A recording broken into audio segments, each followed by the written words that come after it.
જય બાબારી મિત્રો, રણુજા પગપાળા જતા વચ્ચે એક હવેલી આવી ગઈ છે. જો તમને બતાવી દઉં હવેલી જે કે 562 જેવા રજવાડા દનમાં આલેલા છે. એક બાના ખત ઉપર કે ખાલી ખત થયા છે ને રજવાડા સોંપી દીધા. એમાં જે કૃષ્ણકુમારસિંહજી ગોહિલ ભાવનગરના રાજા જેમને પહેલું પોતાનું રાજવાડું આપ્યું. ખૂબ ઊંચા ગજા, ખૂબ ઊંચું હૃદય હોય ત્યારે જ દાન થાય. વિચારો કે ખાલી આવી હવેલી છે, આ બધું જે દાનમાં આપેલું હવેલી છે, આપણને જોઈને એમ હટવાનું મન ના થાય. અને આવા રજવાડા દાનમાં આપેલા છે. તો મિત્રો, દાન આપવું ને એ ખૂબ એક અલગ હૃદય હોય. ભગવાન એક એવા હૃદય ઘડ્યા હોય માણસોના કે જેનમાં એક ભગવાનનો જ વાસ હોય. બાકી સામાન્ય માણસ શું કહે, કશું ના કરી શકે. આટલી હવેલી તમે જોઈ શકો. આ ગણપતિ પ્રવેશ દ્વાર છે. પ્રવેશ દ્વાર જોઈ લો. આ પ્રવેશ દ્વાર અંદર જવા આપણે જે અંદર જઈને તમને બતાવીએ હવેલી કેવી છે કેવી નહીં. હજુ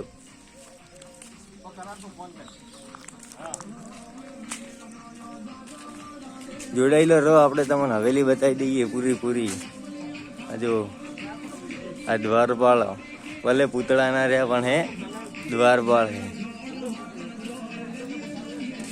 છે ને મિત્રો. ગજબ વસ્તુ છે આ.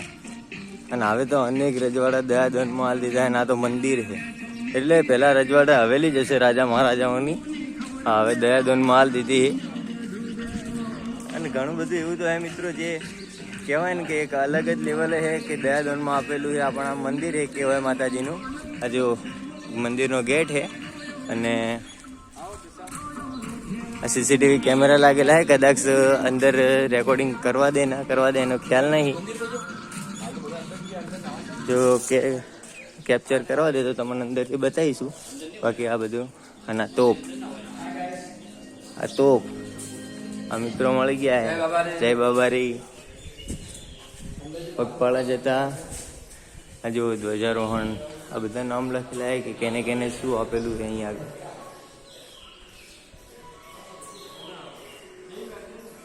આ મંદિર છે મિત્રો. રહેવા માટેની વ્યવસ્થા છે અંદર. આ બાજુ દરેક જગ્યાએ અલગ અલગ વસ્તુ કે બનાવેલું છે જે એક ઊંચી કલાકારી કરી. રાજસ્થાનમાં આવો એટલે તમે આવું બધું જોવા મળશે જ. આ જોઈ શકો. અને આ એક બહારથી તો હવેલી જ છે પણ હકીકતમાં છે એક મંદિર કેલાઈ માતાજીનું. જે તમે જોઈ શકો. આ જે જાળી લગાવેલી છે ત્યાં આગળ ફક્ત મહારાજ જ જઈ શકે છે. બીજા કોઈ પણ વ્યક્તિને પ્રવેશ નથી. આ મંદિરે જવાનો માર્ગ છે. અહીં આગળ દરેક જગ્યાએ સીસીટીવી છે પરંતુ આપણે તેમ છતાંય બ્લોગ શૂટ કરીએ છીએ તમારા લોકોને બતાવવા કે જો ઘરથી બહાર ના નીકળો તો તમે જોઈ શકો કેવી સારી જગ્યાઓ પડી છે હજુ પણ જોવાલાયક. આ જો કેલાઈ માતાજીનું મંદિર છે.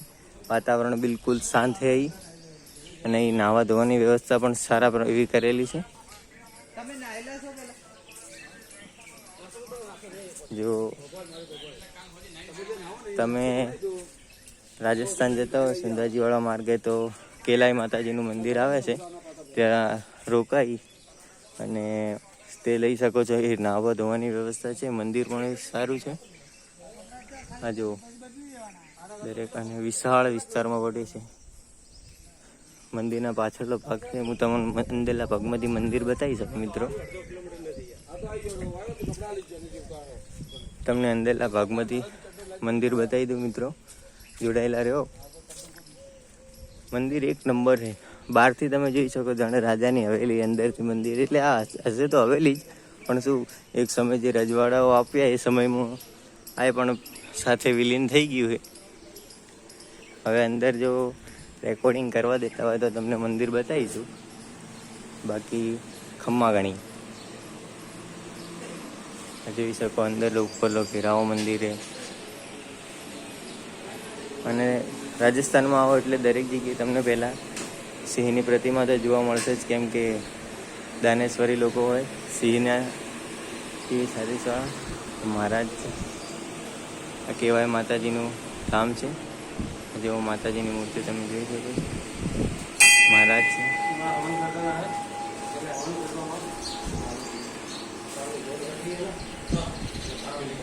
ઘણા બધા માઈ ભક્તો અહીં રોજ આવતા જ હોય છે મિત્રો. તમે મંદિરના આગળ પાછળ જોઈ શકો છો. તો મંદિરની પરિક્રમા કરીને તમને બતાવીએ કે મંદિર કેવું છે. જો કે પગપાળા જતા વચ્ચે થોડું ઘણું ઇન્જરી થઈ આપણને, એટલે એડવાન્સ તકલીફ પડે, પણ વાંધો નહીં આવતો. તમારા લોકોને મંદિર બતાવી દેવું. જો મજબૂત જગ્યા છે, મજબૂત. રાજસ્થાન જાઓ ને એટલે ખાલી કિલ્લા જોવામાં જ અડધો જીવન જતું રહે આપણું. એટલા બધા કિલ્લાઓ છે. આ જુઓ, આ તો સીડીથી ઉપર ચડી જાય, પણ હમણાં દરવાજો બંધ છે ને, આવું બધું ના કરાય. કારણ કે મોટા ભાઈ બૈડા ફાડીનો. આ બધી સાઈડમાં આ જુઓ, રહેવાની વ્યવસ્થા દરેક જગ્યાએ સારી એવી વ્યવસ્થા કરેલી છે મિત્રો. અને સાધુ ગણ બી અહીંયા છે, જોઈ લો. ખૂબ સારી એવી વ્યવસ્થા છે મિત્રો મંદિરમાં. તમે અહીં આવતા હોય રહેવાની, નાહવાની પણ વ્યવસ્થા છે. અને આ જુઓ तोप से मित्रों। અને क्षत्रियों की पहचान तोपों से होती है, और जो हथियार है वो क्षत्रियों के वफादार रहे ऐसा कहा जाता है ना। આના માટે જ કહેવાય મિત્રો કે તલવારને બીક ના બતાવો મિત્રો, આ તો ક્ષત્રિયોના હંમેશાથી વફાદાર છે. આ જો મંદિર છે, હવન કુંડ છે. પ્રસાદી લાવો તો પહેલાં કોઈ પણ જગ્યાએ મહારાજ એવું કીધું છે, પ્રસાદી કરવી હોય તો પહેલાં હવન કુંડમાં ધરાવો, પછી તમે માતાજીને ચડાવી શકો.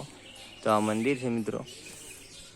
તો જય બાબારી મિત્રો. રણુજા પગપાળા યાત્રાના આજે 5મો દિવસ છે, અને સવારમાં આજે મંદિર કેલાઈ માતાજીના ધામે પહોંચી ગયા.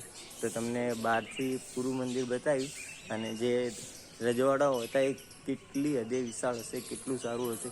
અને જે દાન પુણ્યમાં રજવાડા ગયા છે કે બોલો ચલો ભારત એક કરવું હોય ને અખંડ ભારતમાં રજવાડા સોંપ્યા છે, તો એ રજવાડા જે સોંપાયા એમાં એના જ એક ભાગ છે આ.